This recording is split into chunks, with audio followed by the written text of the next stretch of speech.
Hi ആരോ ക്രിയേഷനിലേക്ക് എല്ലാവർക്കും സ്വാഗതം. എൻ്റെ ചാനൽ ആദ്യമായിട്ട് കാണുന്നവർ സബ്സ്ക്രൈബ് ചെയ്തിട്ട് കാണുക, ലൈക്ക് ചെയ്തിട്ട് കാണുക, ഇഷ്ടപ്പെട്ടാൽ കമൻറ്റ് ചെയ്യാൻ മറക്കരുത് കേട്ടോ. ഇന്ന് നമുക്ക് വളരെ സിമ്പിളായിട്ട് പാവയ്ക്ക മെഴുക്കുവരട്ടി തയ്യാറാക്കാം.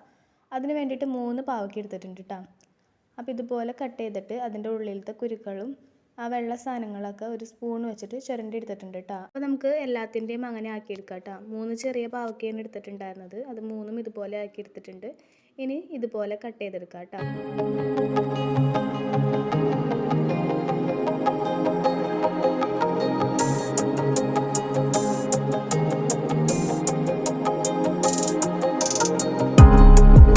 ഇനി മീഡിയം സൈസുള്ള സവാള ഒരെണ്ണത്തിൻ്റെ പകുതിയും എടുത്തിട്ടുണ്ട് കേട്ടോ. അങ്ങനെ 1.5 സവാള എടുത്തിട്ടുണ്ട്. ഇതുപോലെ നീളത്തിൽ കട്ട് ചെയ്തിട്ടുണ്ട്. ഒരു പച്ചമുളക്, 2 തണ്ട് കറിവേപ്പില എടുത്തിട്ടുണ്ട് കേട്ടോ. ഫ്ലെയിം ഓൺ ചെയ്ത് ചീനച്ചട്ടി വെച്ച് കൊടുക്കുക. ചീനച്ചട്ടി നന്നായിട്ട് ചൂടാകുമ്പോൾ വെളിച്ചെണ്ണ ഒഴിച്ച് കൊടുക്കുക കേട്ടോ. വെളിച്ചെണ്ണ ചൂടാകുമ്പോൾ അരിഞ്ഞു വെച്ചിട്ടുള്ള സവാളയും പച്ചമുളകും വേപ്പിലയും ചേർത്തിട്ട് നന്നായിട്ട് വാട്ടിയെടുക്കുക കേട്ടോ. അപ്പോൾ ഫ്ലെയിം കുറച്ച് വെച്ചിട്ടുണ്ട്. ഈ സമയത്ത് ആവശ്യത്തിനുള്ള ഉപ്പ് ചേർത്ത് കൊടുത്തിട്ടുണ്ട്. നന്നായിട്ടൊന്ന് വാട്ടിയെടുക്കാം കേട്ടോ. അപ്പോൾ ദേ ഇതുപോലെ ഒന്ന് വാടി കിട്ടിയിട്ടുണ്ട്.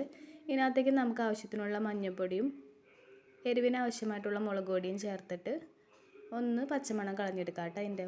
അതിനുശേഷം അരിഞ്ഞു വെച്ചിട്ടുള്ള പാവയ്ക്ക ചേർത്ത് നന്നായിട്ടൊന്ന് മിക്സ് ചെയ്തെടുക്കാം കേട്ടോ.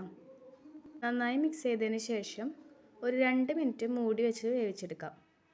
അതിനുശേഷം മൂടി തുറന്ന് നന്നായിട്ടൊന്ന് മിക്സ് ചെയ്യുക. വീണ്ടും 1 മിനിറ്റ് മൂടി വെച്ച് വേവിച്ചെടുക്കാം കേട്ടോ. അതിനുശേഷം മൂടി തുറന്ന് നന്നായിട്ട് ഇളക്കി കൊടുക്കാം കേട്ടോ. അപ്പോൾ ഇളക്കി ഇനി ഇത്തിരി ഫ്ലെയിം കൂട്ടി വെച്ചിട്ട് നന്നായിട്ടൊന്ന് നമുക്ക് എത്ര പാകം വേണ്ടത് അതനുസരിച്ച് എടുത്തിട്ട് റെഡിയാക്കി എടുക്കാം കേട്ടോ.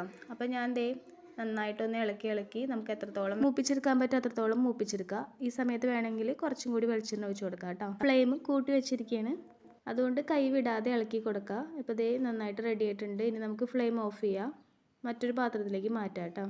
അപ്പോൾ ഇതുപോലെ നമുക്ക് വളരെ സിമ്പിളായിട്ടും രുചികരമായിട്ടും പാവയ്ക്ക മെഴുക്കുവരട്ടി തയ്യാറാക്കാം. കയ്പും കുറവായിരിക്കും കേട്ടോ.